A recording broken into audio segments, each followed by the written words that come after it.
1, 2, 3, 4, 5, 6, 7, 8, 9, 10. Royal Blue podcast sound check. 1, 2, 3, 4, 5, 6, 7, 8, 9, 10. Royal Blue podcast sound check.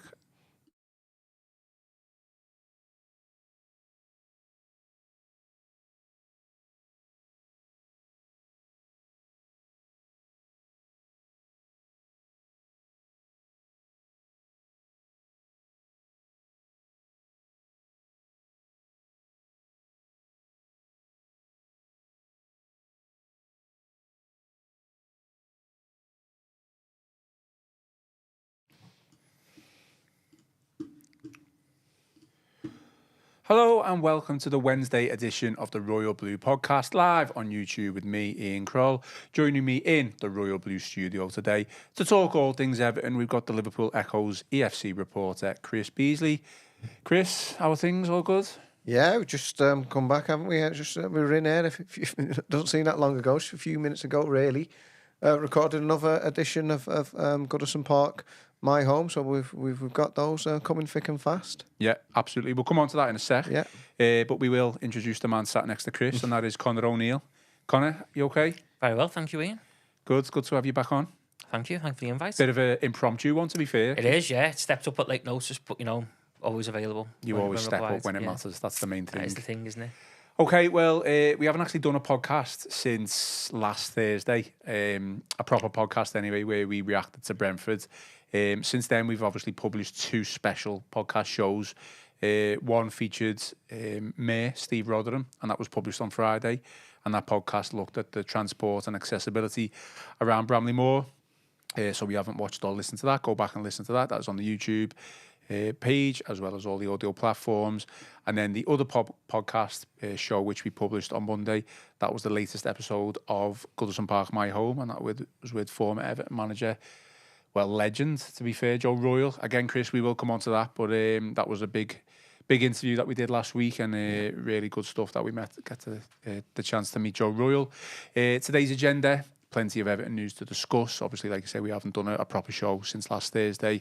So we are going to talk about Kevin Thelwell and his future at Everton and what are the next steps for the club. We'll also look ahead to Wolves, a game on Saturday, 8 p.m. And we'll discuss the comments made by Arne Slot to Michael Oliver, which have been released by the FA. Obviously, there was comments made following the Merseyside Derby on the pitch. Plenty more as well, so we'll get into it. As always, give this video a thumbs up, drop us a like, and if you haven't already, please subscribe to the channel. Support, as always, greatly appreciated. Chris, I think it's only fair that we start off this podcast really discussing and probably promoting the Joe Royle interview that you did. We went to his house. Mm-hmm. You sat down with Joe for an hour or so. What a guy. Yeah, royal visit for Goodison Park, My Home. Yeah, when it wasn't Buckingham Palace, but it was the great man's close to it house. Though. Well, yeah, it even had a little football pitch around the back as well. I thought we were going to have a kick around at one point. Got to meet some of the family dogs as well. They weren't the dogs of war. They were very, very nice. It was terrific. Absolutely fantastic that Joe, thankfully, invited us into his house to record a very special episode. It's on form, 75 years old now, but, one of only 2 men in Everton history to win major trophies as both a player and the manager at Everton. Obviously, the late, great Howard Kendall being the other one. So if you've not seen that one, I mean, we've had some terrific feedback for it. A lot of love for Big Joe, and rightly so. And, absolutely delighted to I've got another one in the can today. Like we said, Martin Dobson came in and spoke to us, a big name from the 1970s at Everton, still involved on the match day now at Goodison Park. He spoke very well, and it's a sort of an era of the club, that mid to late 70s, that we've not really covered in the series yet. So some terrific stories about him, Duncan McKenzie, Bob Latchford and co. And we'll hopefully have that one coming out soon. Yeah, absolutely. Martin Dobson, he always referred to himself as Dobbo, to be fair, really good speaker. And I think I like to think I know my history of Everton Football Club, but certainly that period that you mentioned there, the mid to late 70s, probably maybe just before, I feel like I've got a bit of a blank. So anyone who's got the same as me, therefore worth a watch and worth a listen. And just to go back to Joe, I just want to bring Connor in on it as well, but it was a real coup, Chris, to get Joe, because he mentioned it in himself. His relationship with the Echo hasn't been the best in the past. And he's obviously doesn't hold a grudge or anything like that, but he obviously welcomed us into our home, and like I say, he was a gentleman, wasn't he? Yeah, terrific. Like I said, obviously, Ian and I, it was a bit before our career, but yeah, there's a history there with the press. It's been well documented. It's not always been easy for him, and he didn't pull any punches in that respect. But I think he spoke really well both his time as a player and a manager at Everton, and it's clearly obvious, isn't it? He absolutely loves the Blues, and it's been a huge part of his life. Absolutely. Connor, have you managed to finish it all? Because I know I asked you the other day and you just started it. Not yet, no. No. Not yet, but I am. What do you think of Big Joe? Legend? He's a legend, isn't he? I mean, the word legend gets... I mean, I have a bit of being a bonnet over the word legend. I mean, me and Chris spoke about this a few times. Like, people get branded and called legends in football and sport, and if I'm being honest, they're probably not legends, are they? Maybe icons, but they're not legends. But Joe Royle is 100% a true Everton legend, an Everton giant. Obviously, as we said earlier, it's forgotten, is it, that he was a player? People seem to forget that. He was a young teenager playing for Everton when he did, and he made his debut in that Inter Milan game, didn't he? The famous back when he was a teenager. So yeah, I think in that respect, that's forgotten. But as a manager, obviously, no one will ever forget when he come. I mean, I have to say, without making you two feel old, but Everton's cup win come a couple of months before I was actually born. Devastating. So yeah. It's all gone downhill since Connor was born. Yeah. It's devastating for a whole generation of Evertonians, such as Connor, who've grown up and they haven't experienced anything. And it's the longest trophy drought in the club's history by a long chalk. And hopefully this move from Goodison Park to the new stadium will hopefully rectify that in time, because it's not been good enough in the modern era. And for the likes of Ian and myself, we're both young boys at the time, but we can remember that. But anyone younger than us hasn't got that, and a whole generation of Blues have grown up without that. So it's lovely that Joe's able to sort of reflect on all that and look back on those days. But it's time to make some new memories, really. I think what I would say as well, when talking about Joe Royle, even people my age and maybe a little bit older and a little bit younger, as I say, they went around when the Dogs of War team was in its pomp and when the FA Cup win was secured against Manchester United. But they all know Joe Royle is, and that's a testament to the high esteem he's held in by, people at the football club, but more importantly, supporters and the way supporters view him, because he's someone who's readily spoken about. And, there's a lot. I mean, I was at a sportsman's dinner many years ago with Joe Royle, and he was absolutely superb. And just the love he's got for Everton and the love Evertonians have got for him is mutual, isn't it? So I would advise anyone, like the whole series, but I would advise anyone to listen, because, the love and affection he has for the football club is just off the scale, isn't it? You can see even the way he talks to Chris. Like Chris says, he's 75, but he's still probably got the same feeling as he has as a teenager, young boy growing up when he was manager. That's never left him. Definitely, yeah. And that is true, because he was still annoyed at the United game, wasn't he, when we didn't get the penalty? Yeah. I think I was 8 when it was 95. So although I did see it and I do remember it, I don't think I appreciated it as much as I probably should have done. Yeah. Okay. But before we actually really get into it, I've got to give a shout out to a listener of the show, Mark Crotty. Yeah. You remember Mark? I do remember Mark Crotty, yeah. Do you know Mark? I don't know Mark. No. So he used to come on the podcast a while back, big Everton fan, and he's emigrated to Australia over the past couple of years.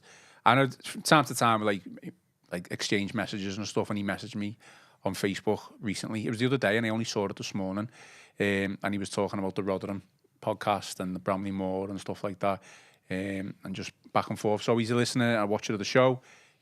What time is it now in Australia? It's probably like 2 a.m. in Australia, so I doubt he's probably fast asleep. You have to watch this one back. I mean, if he is watching this now, we probably are going to send him to sleep. Oh, so speak for yourself. Wow. Well, I just said I'd give him a shout out, so hello, Mark. And hopefully he said he's going to try and plan a trip back home over the next couple of months to obviously get to Bramley Moor. Don't think he's going to get back in time for the end of Goodison Park, but yeah. Okay, well, let's talk about Kevin Thelwell. Loads of news knocking around on Friday afternoon, wasn't it? Yeah, just a little bit. It was actually quite ridiculous considering For a quiet Friday with no game. It was a quiet Friday, no game, and then it turned into a not so quiet Friday. So just read an extract from one of the pieces on the Liverpool Echo website. Kevin Thelwell is set to leave his role as Everton's director of football when his contract expires at the end of the season as part of the restructuring under the new owners, the Freakin Group. according to a report, and that article was from the Times. I think Paul Joyce. Yes. Chris, there's no official confirmation from the club. I don't think we've had, but initial thoughts on this report. Yeah, as you say, it was Paul Joyce in the Times broke this one, but it is now the Echo's understanding that is correct. That Kevin Thelwell will be leaving the club at the end of the season when his contract expires. And as you say, no official word from the club, but that is also now our understanding. Not entirely surprising, really. Obviously, with it being the end of the contract, was always a possibility. But then when David Moyes came in, that probably changed the goalposts.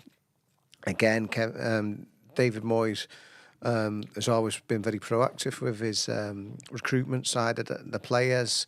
I think he's earned the right to have that respect, really, in terms of obviously his record in his first spell at the club. 9 top 8 finishes in 11 years, including the best ever 4th place finish in the Premier League, and the start he's had now in the start of his second spell.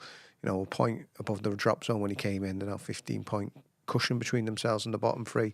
So I think David Moyes, as like I said, earned that right. He says he said to us on Goodison Park, my home, of course, before he came back.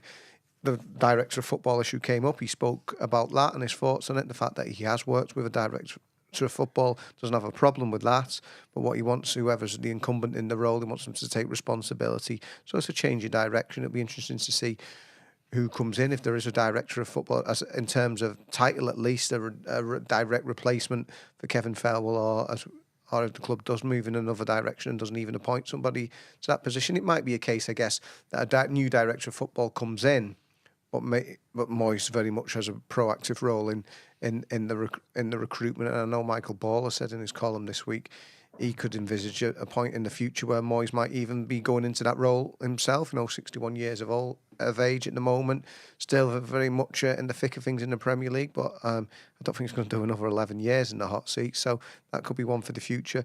But yeah, Kevin Thelwell, a mixed sort of record, really. His time at the club, obviously, he was operating in very difficult circumstances with his hand tied behind his back a lot of the times and having to do deals to bring in players without obviously bringing in money up front. So that must have been difficult. But yeah, if you look at the overall assessment, obviously, I guess a lot of directors of football, there's good and bad buys there, but I'm not entirely surprised that it's come to this. What do you think, Connor? I mean, he's not going to get the chance to take Everton into a brand new dawn. Obviously, Bramley-Moore, potential less restrictions on PSR, which again Chris has just alluded to there that he was restricted to in himself. So did he deserve a chance to take Everton forward or no? I mean, it's a real difficult one, isn't it? Because people are, depending on who you speak to, everyone has differing opinions on this. I have sympathy for Kevin Thelwell on the job he's had to do at Everton. Obviously, it's been well documented, as Chris pointed out before, around our PSR issues and, essentially every summer the last few years having to sell someone to survive. Obviously, I thought he'd done quite well last year in terms of being able to offload Onana, which meant that we were able to keep all the Jared Brown boys. I thought that was really good business. And obviously, there's been a couple of players who've come in who've done quite well. You think of Illiman and Dye is probably, a bright spark, and James Garner, has blossomed into a really good midfielder. There's obviously been a few misses in there. Some players that haven't quite worked out. So I think it's a tough one to answer, because I don't think we really saw what Kevin Thelwell could do with a clean slate, essentially.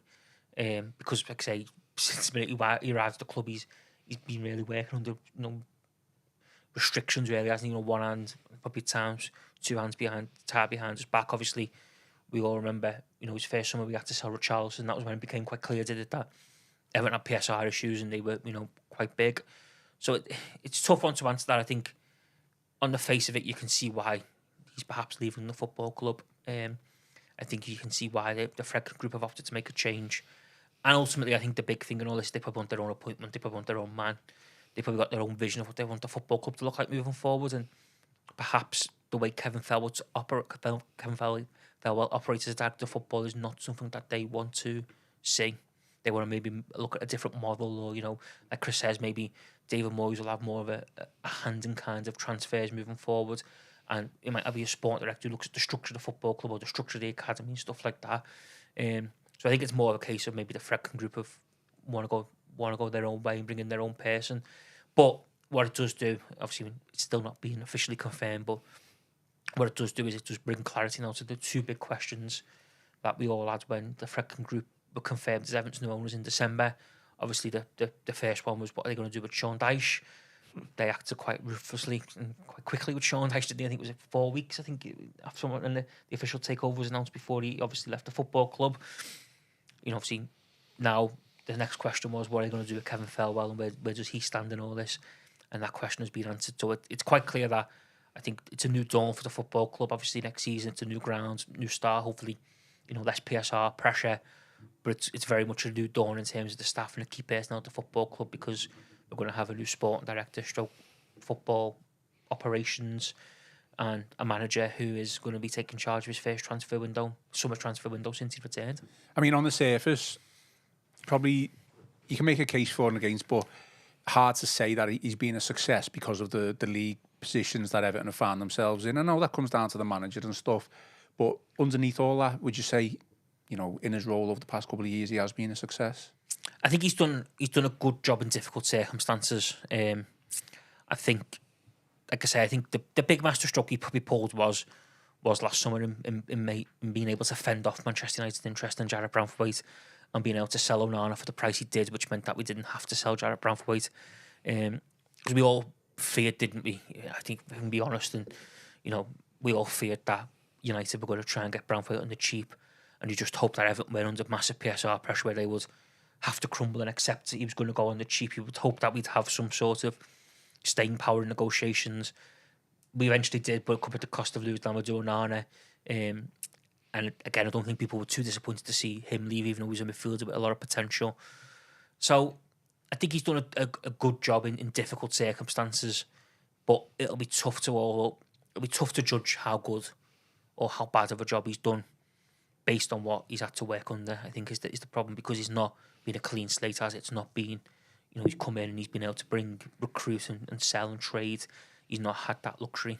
So yeah, I think he's done a good job in difficult circumstances, but perhaps the time was right for some fresh blood to come in. And we've seen, haven't we, the return of David Moyes has transformed fortune so much that, there's probably a possibility that he will have a big say in transfers moving forward. And if we're being honest, I don't think any of us would be too disappointed by that, because I think, again, Moyes is someone with a proven track record. I mean, quite telling, isn't it, all went wrong at West Ham when the sporting director started to sign Tim Stainton, started bringing in all the players, and he was behind this massive recruitment drive in the summer that has failed miserably when Moyes was doing the signings and very much involved in the transfer negotiations. They won a European trophy, and that speaks for itself. Well, we'll come on to that, but I'm going to put you on the spot, Chris. Thelwell's best and worst signing. I think we all agree his worst is Neil Mopey. That's okay. That's the one that springs to mind. Still costing the club now. Because he's actually Everton, since Thelwell came in. Everton are the only Premier League club to have made an operating profit. So given that, but then unfortunately there's been, the other ones who he's brought in on loan this season, Jack Harrison and Jesper Lindstrom. Obviously Jack was here last season as well. Neither of them have got a goal or an assist, and a couple of players in the attacking third of the pitch.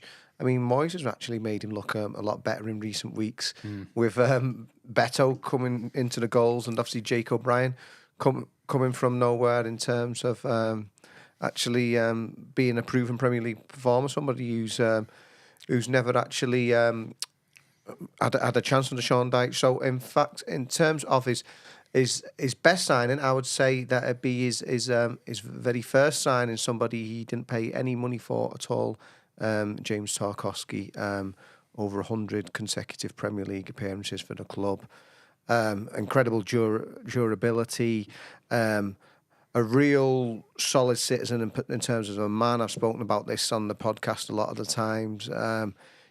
Win, lose or draw, he's out there. He's often talking to Connor, but I was the one he was speaking to in the tunnel at Stamford Bridge after the 6-0 debacle at Chelsea last season. Obviously, the goal in the derby. Now he's done it all, and he's also bringing Jarrod Branthwaite alongside him as well. It's been a big help in Jarrod Branthwaite establishing himself. So yeah, for me, it has to be Tarkowski's the best. And obviously, I think not really going to be much competition, I guess. Neil Mopey, the worst. I agree with the worst, but I would counter the best. I think his best for me is James Garner. for what they pay, for what he could blossom into, Okay. and how important he is. And I think we've seen in recent weeks since he come back into midfield, I think Everton have looked a different team. Obviously, he's been helped by Moyes, but he's the one midfielder who's got the ability to put his foot on the ball, retain possession, and play forward, as we saw with the Leicester goal where he pushed the ball through. But I think in time to come, his best will be Iliman and I. Yeah. Because he is, I know the chant on the terraces is the star boy, but he is exciting, isn't he? And he's someone who, we've all watched this season, and even in the dark days of Sean Dyche, he was the one person who got you on the edge of the seat. And when he got the ball, you'd think something would happen. He could excite. I think Moyes, until the injury, I think Moyes have brought him on a little bit by giving him that little bit more freedom to play further up the pitch and a little bit more of an attacking impetus. But I think he could become Thelwell's best signing if he carries on. If he comes back from his injury the way and gets back to the level he was before he got injured, because I think he's absolutely superb. I'm surprised you didn't go for Tarkowski though, considering you are a fully fledged member of the James Tarkowski With the chairman, fan club. aren't I? So, Are you in that, Chris? Well, The fan club, James Tarkowski fan club. Yeah. Once Connor sorts my membership out, definitely. Vice chairman. About yourself, you offer a couple of names? Or? Yeah, I mean, you've said Yeah. it there, haven't Yeah. you? Really, I think Neil Maupay stand out definitely the worst. one of the worst signs in having history, let alone Yeah, under absolutely. Not just for footballing matters as well as now. Yeah, and the money that we Inspired. paid for him as well was obviously, I think, ridiculous looking back at it now. I can't disagree with. Obviously, I've been a critic of Tarkowski in the past, but in terms of the longevity and the commitments and the consistency that he's had over the past couple of years, I think it's hard to disagree. In terms of actual talent and what it could happen, I think Ndai. Yeah. I think Ndai probably over Garner, although either I or just think really. it's hard to give someone. I mean, obviously Garner's had his injury issues, so he's not played like consecutively since he come into the football club. But I think obviously he's done. But he's shown himself in Garner, in big games. You think of that one at Bournemouth on the last day when he played right wing back, didn't he? He was brilliant. Done a good job. But I think there's something special about Ndai. If Ndai gets back to the level he was before he got injured, there's something special about Ndai. And he's someone who you genuinely get excited by watching, don't you? And Everton haven't had a lot of them players. Yeah. In recent For years. a long time now, to be fair to what the case Connor's put forward there, with Thelwell, he's different than every other signing that he signed, really, in that, like you say, for a long time, Everton haven't had that kind of player to get you off your seats in the way that he plays the game. And he's not just a show pony, he's a real hard worker, and he's got end products as well, so hopefully in time he can be a real gem. I mean, there's a couple that you could mention in that. Beto, obviously, is one. Jake O'Brien is obviously. But this kind of coincides with my next point, which you've already touched on a little bit. But recent performances from the club in terms of results and individual performances from certain people who we've just mentioned, it's actually thrown his signings over the past, 12 to 18 months in a real positive light, where in the past it's like, well, we've wasted money on them, but quite clearly, because they're being utilised now in the proper way, they could potentially go on and have a really good Everton career. Yeah. And that would be down to Kevin Thelwell. Yeah, they say proper way. And who'd have thought maybe not even David Moyes at first, that Jake O'Brien would be getting his chance at right back, because by all accounts, Ashley Young had actually been one of Everton's better players in what had been a real tough first half of the season. But he saw something in there. He said, they needed to do something. They needed to make some sort of change and give the lad a chance. And that was the way in with him. And like you say, with Beto, again, it's circumstances. Dominic Calvert-Lewin as the first choice striker when Moyes came in, ended his goal scoring drought against Tottenham, but was very unfortunate getting that early injury at Brighton Hove Albion. And since Beto, I know he had that tough night at the office last time out at Brentford, but 5 goals in 4 games, whatever, before then. He's been a completely different player than obviously the often sad and frustrated figure that he cut under Sean Dyche. So yeah, it could all change again. Could come the season and Thelwell could be out the door, and then actually looking in even rosier sort of position. And a lot of that would be down to David Moyes, to be fair. But it does show that he does have a certain eye for a player in very difficult circumstances. Given that the constraints the club are under, it was always going to be difficult to bring in maybe the players that he wanted, and we probably saw that in January as well with David Moyes. There is an argument to be had though that did Thelwell give Dyche the tools to succeed, but Dyche didn't use them right. Yeah, because what we've seen in recent weeks, you forget, David Moyes has only been back 6 or 7 weeks. He's only been back. Obviously, feels a lot longer than that, but. I mean, you look at what he's got out of Jake O'Brien. The thing about O'Brien is it's interesting about O'Brien, isn't it? Because he's rightly getting a lot of applause, and it's 100% deserved. But he's not even playing in his favourite position. So what happens, when he starts playing a centre back eventually? Is he going to blossom even more and look even better because he's in the position he's used to playing?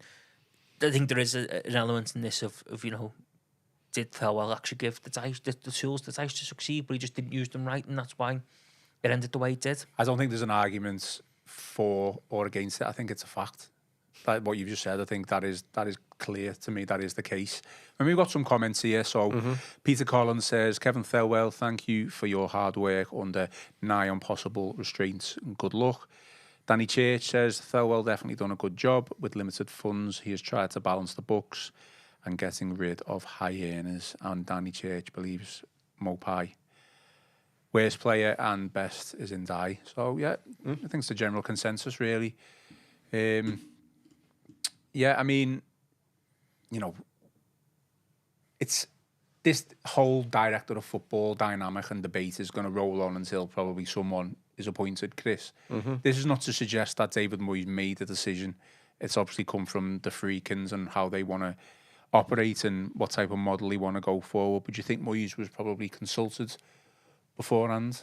I'm sure there's been conversations. Yeah, I don't think anybody's suggesting that David Moyes has said get him out or anything like that. It's not the case. There'll be lots of nuanced discussions, and I know the manager's keen to have a lot more discussions with the Freaking group. He wants to have more dialogue with them. That seems to be the understanding, and so hopefully that will come with time. Now I think there's a raft of big changes on the way, and a lot more personnel will be going out and new faces coming in. But yeah, he'll have been part. I'd imagine he'd be part of those talks, and he'll have put forward his vision for the future, and that's rightly so. Like we said, given the incredible turnaround in a short space of time that he's shown, plus his previous record at both Everton and his other positions, particularly West Ham in recent years, I think he deserves to be a big part of this vision going forward. I think as well, David Moyes being the type of character that he is, I'm sure he didn't take the Everton job without having interesting conversations about what the future looked like. I know obviously he spoke glowingly, didn't he, about his love for the football club, and we can all see his love for the football club, and you can see that winning for Everton does mean that little bit more to him and for him. But he's also not naive, man, is he? He will have had, you suspect, some pretty robust, interesting conversations when holding talks with the Fredkins group about what the future looked like, what the plans were, who fits into them plans. You can't imagine the Fredkins just phoned up and said, "We know you love the club. Do you want to take the job?" He would have asked some, some hard hitting questions. You suspect. And I don't know. He was appointed quite quick, Yeah, but no, I think the type of cat. I mean, Chris obviously knows him a lot better than I do, but he doesn't come across as the man who just naively takes something. I think he very much will be asking a lot of questions and doing his due diligence. So I think he will have been asked questions. He will continue to ask questions, which is what you want, isn't it? And you want to be in a position where everyone has to say, and there's a bit of everyone's singing off the same hymn sheet, because, like I alluded to earlier, you do wonder whether Kevin Thelwell sat there now thinking, well, I give some of these players to Sean Dyche to start the season. Look what David Moyes has come in and done, got the best out of them. He didn't use them in that way or utilise them in that way. Could have been so much more different. So the Thelwell argument is always going to be an interesting one, but because I think with Moyes, there's just that reassuring, calm and influence, isn't there, around a lot of things. And I think that's why a lot of people wouldn't be too disheartened or concerned if it turned out that he was having a bit of a say in transfers and transfer business this summer, because track records suggesting he's a man who knows what he's talking about and knows a man who can spot a player when he sees one. I agree with that, although I have seen a couple of people on social media, whether that's a good barometer to find opinions on, to suggest that Moyes should not be anywhere near recruitment. But again, we'll come on to that now. But then I think though, with that, a manager lives or dies by recruitment. So why not live and die by the players you bring in yourself, rather than someone else bring loads of players in for you for a way that you might not want to play? I think whoever comes in, if they do bring a sport director in or a director of football, then they've got to be in line with what Moyes wants to do and what Moyes sees for the future. It can't be like opposite ends of the spectrum and signing players in a way that's just not going to fit, because we've seen it before, not just at Everton, but across the Premier League. It just doesn't work, does it? You bring in attacking plays for a defensive-minded manager or defensive plays for an attacking-minded manager, just out of sync. And that's Everton can't afford to be out of sync because they don't want to go back in time what they did when Bashiri and Steve Walsh and Ronald Koeman spent willy-nilly, and it all blew up in our faces, didn't it? And we've been paying the price the last couple of years as a result. No, absolutely. I don't disagree. I mean, I guess, Chris, the director of football model is something that Everton have not been able to get right over the course of the past couple of years.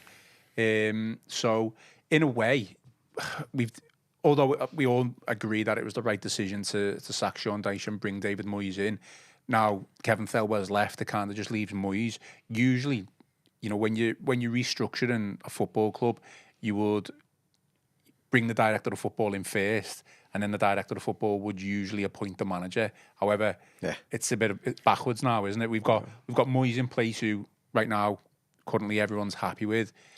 The director of football in charge now is leaving in the summer. I mean, what would you do? Would you go with a continue with the director of football model, just bring someone else in, or would you kind of let Moyes just run it? I don't know. Well, depending on whether they give somebody that title or they don't, and there is going to be some sort of restructuring it would seem. That's what the understanding is. I'd want David Moyes having a big say on it. Like I said, it doesn't matter to me whether somebody has that title or not. I want David Moyes involved on that. I don't know what those comments where you say you've seen a few comments from people saying that he shouldn't be. I can't go along with that. If you look at his past recruitment track record, the incredible players, he brought in first time around, a lot of them for bargain fees or for moderate fees, and the way he brought them on, Mikel Arteta, Tim Cahill, Stephen Pienaar, players like that, Phil Jagielka, Julian Lescott, Leighton Baines, Seamus Coleman still there, 60 grand. So I don't know. I know we very much appreciate all the different opinions, and we welcome them, but I'm not too sure about anyone who's been saying Moyes shouldn't be near the recruitment. If I was David Moyes, I wouldn't be losing sleep over people saying that. I think he's proven himself in that respect. I also think, and this goes back to that argument, I was having this debate actually with someone in the pub a few weeks ago, which is always a great place to debate football and choose the fat. And they said something to me. They said, this is like the best form of Everton I've seen since David Moyes was last in charge. Now, one of the key successes of that Moyes era and time was because he's done the transfers. Yeah. And Chris has just reeled off a host of names there who, we still talk about to this day as being some of the better Don't players. say legend. No, the better players we've seen in recent time, and players that, if we're being honest, we've craved to see. And you think, why wouldn't you could tap into that again? It's like the Championship, isn't it? There's some very good players in the Championship, but just a market that we haven't utilised. Moyes signed Jarrod Bowen for, was it 15 million, I think it was. And everyone, I don't know about that. Look what he's gone on to achieve at West Ham. He's been one of the best players. If you've got that ability and that, nous, and I just think, given what Moyes has done in the past and what he's doing at the minute, we would be foolish and stupid not to tap into his expertise and use his expertise to our. And even if he just creates the team that was solid for the next 2 to 3 years, because, some people maybe are getting a bit carried away of how far Everton can go in a short space of time. It's about getting a team that's going to be competing, isn't it, on a weekly basis and picking up points and play with a bit of fighting spirit. If Moyes does that over the next 2 or 3 years and just stabilises them, Bramley Moordock, then first few years, everyone starts going, everyone starts enjoying it. You can see the gradual improvement. It's a major step in the right direction from where we've been for the last 5 years. Okay, I agree with all of that and what you said. However, there is a caveat to it. In the modern day game, succession planning is always a huge part. I mean, you'd only have to look at, say, United, for instance. Sir Alex Ferguson left the club. They didn't really have a plan in place. Obviously, David Moyes came in. It's just been one disaster decision after another. I mean, you could look at us, use us as an example over the past couple of years. It's been one disaster decision after another. I agree. I think Moyes will, say if he's here for the next 2-3 years, all the decisions, I would potentially put him in charge of recruitment. He would have the final say. However, what happens when he leaves? Who's gonna take the mantle? Who's gonna take the running of the football operation side of the club? I almost would turn this on its head And I wouldn't necessarily say David Moyes needs to appoint a director of football. I would almost say he needs to have a say, because when you think about it, Koeman and the director of football, Steve Walsh, sorry, quite clearly they weren't a cohesive unit. They weren't getting along. The whole thing wasn't a cohesive. It was you had Sherry signing players, didn't you? At that point, No, exactly. So the last thing you want is for a director of football to come in with Moyes and, there's no. But is that not no cohesive unit. That not though for something for the long term?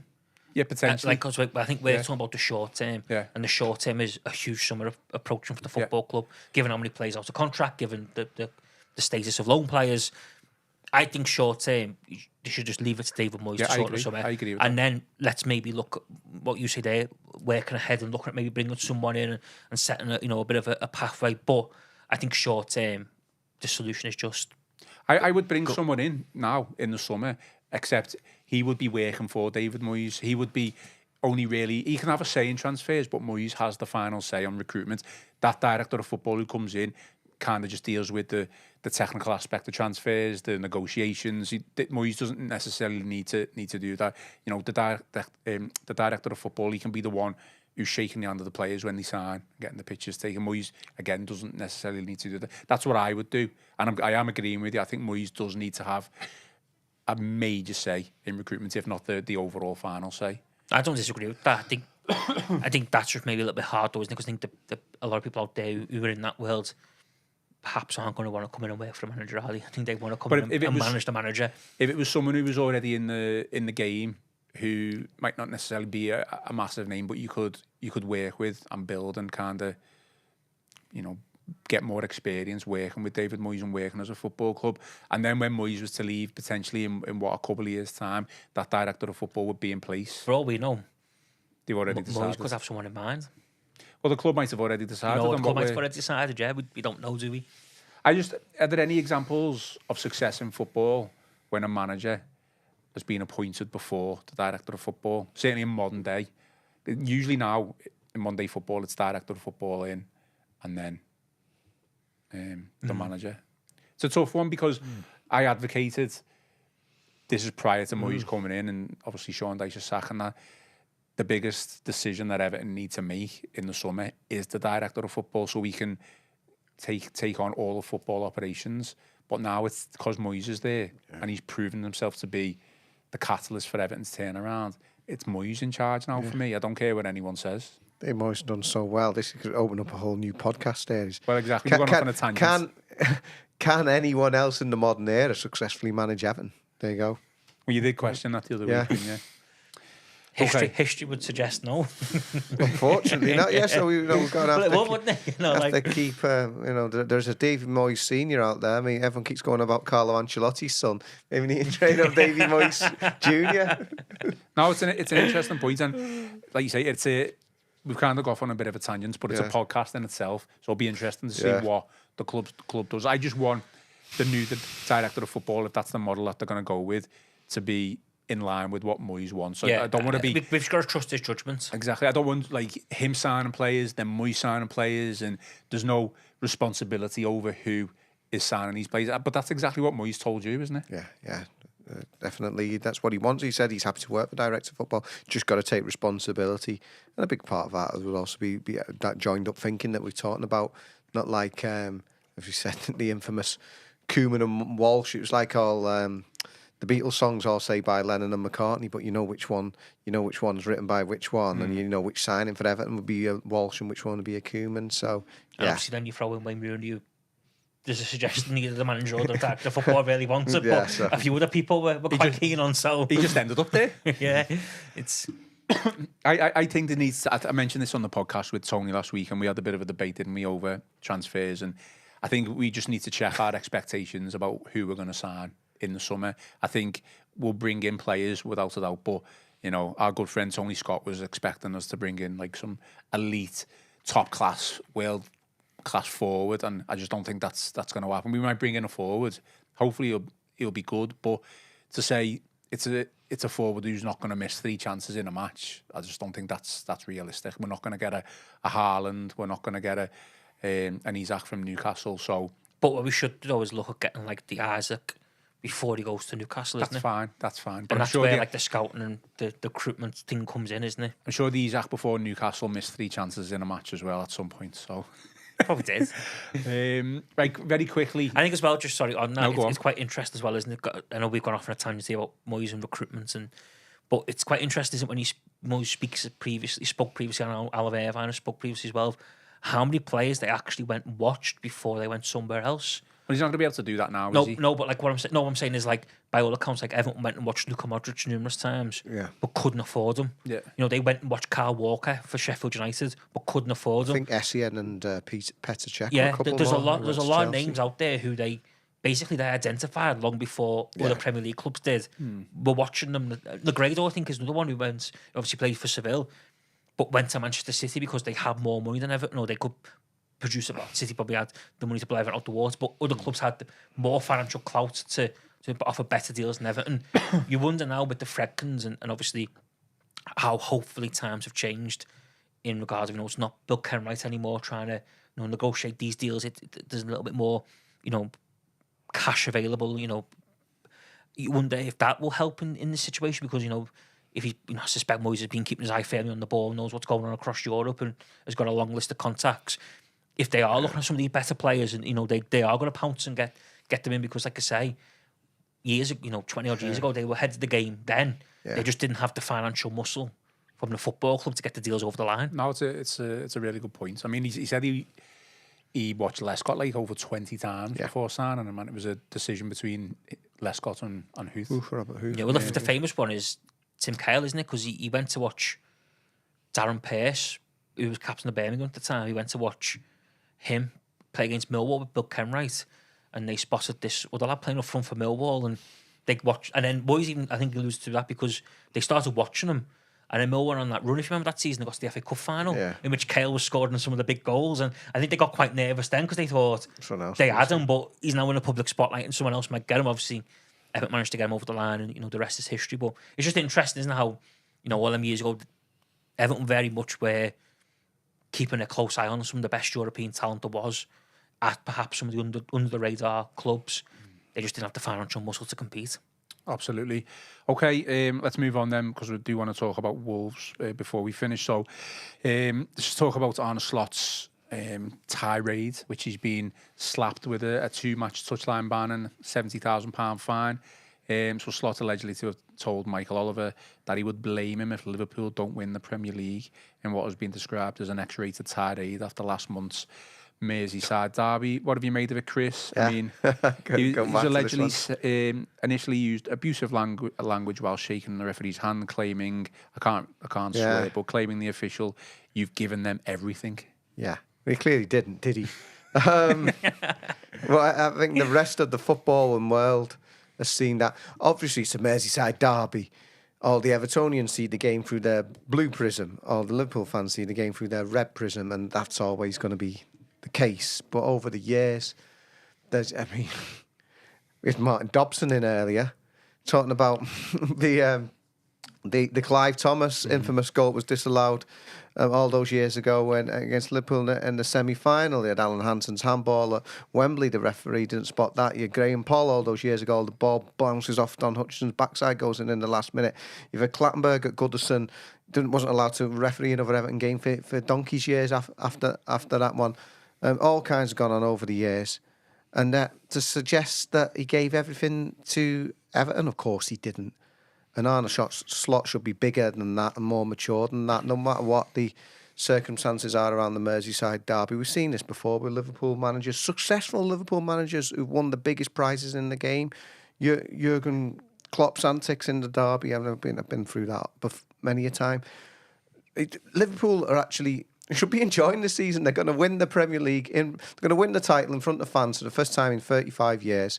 So this result isn't going to stop them from winning the league. And it wasn't at the time. Okay, it was a bit closer then, but it was never going to stop them from winning the league. They should be enjoying it. It's not been like those Manchester City seasons where you finish on 96 points, you still don't win the league. They're going to walk it this season. And just enjoy it. Don't be saying it's going to stop if we don't win the league because of this. I mean, just bizarre, really. That I don't know. For all their success, this is a football club that hasn't been tested or hasn't suffered on the field for over 60 years now, really. And then Everton still gets under their skin. Got fans all around the world, and there's a football club less than a mile away from them for now until they move to Bramley Moordock, who just gets under their skin. And even Mr. Zen himself, Arne Slot, Mr. Cool, calm and collected, loses his head at Goodison Park. Yeah, I mean, that's the thing, isn't it? That's probably the first time since Arne Slot's come to the Premier League that he seemed quite rattled, and Everton, you know, with the team to just shows what amazing. I mean, I said afterwards that, you know, after that game, that I think the Merseyside Derby is the daddy of them all in English football for history and hysteria, and I thought that night summed it up perfectly. I think the tensions were in high, you know, a lot was said, a lot happened. I was on the Gladys Street when James Tarkowski's equaliser goes in. Says a few things that I wouldn't say in front of my mum if we're being honest, as I was celebrating. So it happens, doesn't it? But I think him to suggest that, you know, Liverpool didn't get a decision that night is wrong, isn't it? That certainly wasn't the case. But I just think, you know, it is what it is, isn't it? It was a Merseyside Derby. It was the last one at Goodison. Tensions were running high. And I think it was one of them games as well where I think David Moyes alluded to it, didn't he, afterwards, where he said, you know, as you know, before the game, you're playing it down a little bit of like, yeah, maybe the last one, but another game. Then when you're getting beat, it's like just you know, it's not the end of the world. You know, it's one game doesn't define your season and stuff. But then I think when the equaliser goes in, and you know, everything about it felt big, didn't it? It was a big game, and yeah, you know, Slot clearly was rattled by what occurred, and you know, has faced the wrath of the FA, and obviously he's gonna have to watch Saturday's game, isn't he, from the stands, because he's still banned. So yeah, I think it's been an interesting 24 hours in terms of what come out. And obviously there was a few interesting he said, she said in the Corey Jones case as well, wasn't he? They both sets of clubs seem to blame each other for that and what happened. So yeah, I think, you know, Slot supposedly said what he said, and I think that should be it now. Let's move on. Or let's just say let's move on to round 2 in a couple of weeks at Anfield, where I'm sure both sets of players and fans will be right up for another ding dong. Got a comment on this before we move on to Wolves. So Ravon 91, it's the usual thing with that club. Great when they're winning, but they act like spoiled brats when things don't go their way. And Slot has clearly already been infected with it. Never been any different. Not wrong, though, is he really? To be fair, it's a bit harsh. Is it? Oh. Okay, let's we're running out of time, so let's move on to Wolves. We're probably going to do more of an in-depth preview on Friday at Wolves, but Everton are back, Chris, on Saturday. We've had a break with the FA Cup. I'm looking forward to it. I feel energised and rejuvenated for it. I know you're probably not looking forward to the 8 o'clock kickoff. Obviously, you're going to be going away along with a lot of the Everton away fans as well. Yeah. But Saturday night, I mean, you feel like just need to keep the momentum going, don't we? Yeah, it's another big one, isn't it? And as you mentioned, they've had the warm weather trip to United Arab Emirates, and for once going with the good wishes of Evertonians and not skulking off there. People saying why they're going for a holiday in the sunshine. Everyone's wishing them well. So yeah, they'll be looking forward to that. Thankfully, they do have that big cushion between themselves. Obviously, 15 points between the relegation zone, and I think it's 10 points from Wolves. But you don't want that going the other way, do you? You don't want a defeat at Molineux and then just clawing that back a little bit. So there's no indication to think that being the case. But it's another big one. Obviously, the connection with their manager, it's Pereira as well, in terms of obviously a former Everton managerial candidate. And as I've said already, I suggested maybe nobody else other than David Moyes can manage Everton successfully in the modern era. It'd be an interesting one. I'm just hoping that Everton can continue that momentum. What they've got this, and then obviously West Ham United the following weekend, and then there's another 2.5 weeks off because apart from the test event. Yeah. Of course, the first team. That's some ones, isn't it?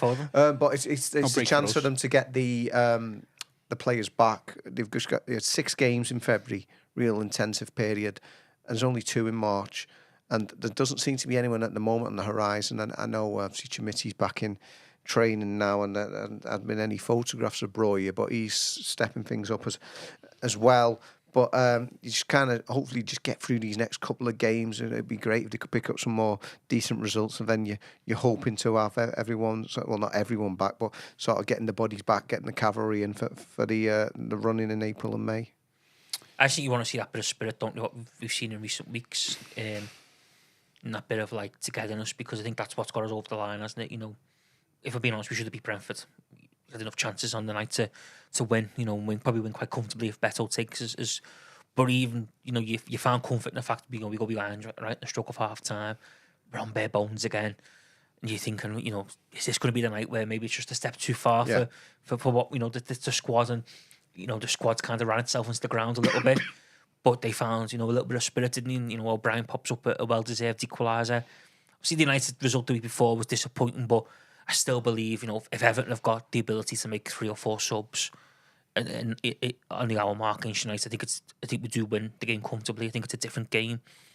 I just think the lack of squad depth killed them that afternoon. I think they put so much into it. You look at United, who made 4 subs, I think, by 70 minutes or 65 minutes, and that's where you see now that modern day Premier League rule coming, boosting teams, because you've got the ability to basically swap out, you know, half your outfield players, haven't you? Everton couldn't that afternoon. You know, they were quite, you know, obviously Lundstram had to come off because he'd been sick, so that was a like-for-like replacement with Young, and you just didn't have that fresh legs to go again. But you look at the week before at Palace again, you know, you're thinking threadbare squad, they get it back to 1-1, but then Everton, you know, found at least. You just want to see that again, because I often think, you know, with Everton supporters, they don't expect to see free-flowing, you know, Pep Guardiola-esque football. They just want to see a bit of fight, a bit of spirit, a bit of togetherness. And if they see that, they'll be happy, and more often than not now, it'll see a few games. So I think if we could see that again at the weekend, because I think the squad is, again, going to be patched up, isn't it? I don't think there's going to be a lot coming back from what is out injured. So, you know, if it's a patched up squad, you know, even if we get another point on the board, it's not the worst result in the world, and it keeps the run going. Yeah, still no doubts about survival, staying up, all good on that respect, you think? I don't have any doubts. Yeah. No. Maybe, I mean, that 10-second clip there could come back to haunt me, but I just think we've seen enough, haven't we? Time stamp that one. To suggest that we've got enough to stay up. Okay, well, obviously, you know, the lads are going to be back from that part of the world in the next couple of days. I thought you meant like Joan Bees are going to be back back on Saturday night together. Well, what I was going to allude to is we don't really know what fitness updates and if anyone's going to be back. No. So we'll assume for now that it's still the same squad. I guess the biggest decision that he keeps rotating, and obviously the Decore one was a little bit forced, but is it Decore as the number 10? Is it Alcaraz the number 10? What everywhere else kind of just picks itself, doesn't it?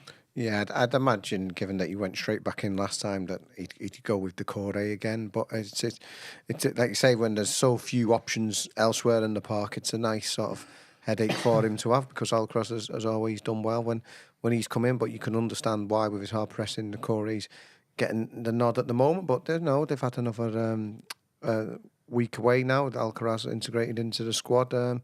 Who knows? I'd expect it to be Decore, but let's wait and see. I think I've said this before. The thing I always think a little bit this is Alcaraz can add something off the bench from an attacking point of view if the game's perhaps not going Everton's way.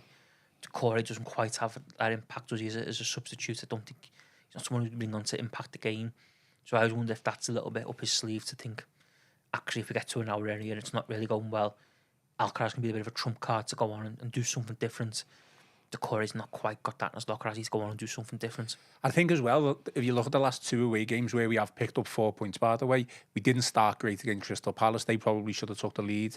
And even Brentford, we didn't start great. We kind of, in both of those away games, we finished the stronger team. Got over the line with the win for Palace.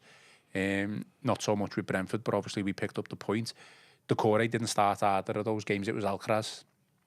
So I was questioning whether, you know, is the intensity... Is there a lack of intensity there without the ball when Decore's not playing? But, you know, Alcaraz, for all intents and purposes, is a quality player, and it'll be interesting to see what he does against Wolves. Predictions then. Let's finish off with predictions. Who wants to go first? We're going with that one so early. All right. Okay. Yeah, we are.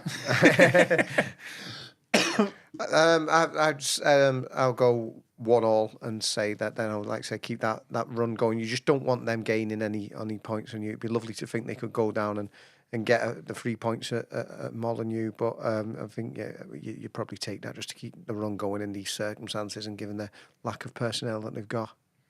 I'll go Everton to win 1-0. Yeah. I'm going to go 1-0. Yeah. 1-0 win. I'm going to go with that. I think. Kuna being out for them is a big blow, isn't it? Yeah, well, someone just said that in the chat, actually. I think it probably got missed a little bit because it was the FA Cup, wasn't it, last year? He's the best player, isn't he? But him, he's one of the best players in the league, isn't he, on his day? And I think that'll be a big blow for them, that they've got no Kuna up their sleeve. Well, thanks for everyone for all the comments. Any final thoughts? Just make sure you listen to Chris's Goodison Park, My Home at Joe Royal. Absolutely. And we're going to aim to get Martin Dobson out next week. There's no midweek game, is there? No. So we will have Saturday for the Blues. Yeah, we'll have the normal Monday, Wednesday, Friday Royal Blue podcast. So we'll look to get it out Tuesday or Thursday, I think. Yeah. All right, well, that is all for today's show. As mentioned, thank you for everyone who's joined. Thank you for everyone who's contributed to the comments. Support, as always, is greatly appreciated. Give us a like and subscribe to the channel if you haven't already, and drop us some 5-star reviews on Apple and Spotify. I've been Ian Croll, joined by Chris Beesley and Connor O'Neill, and this has been the Royal Blue Podcast.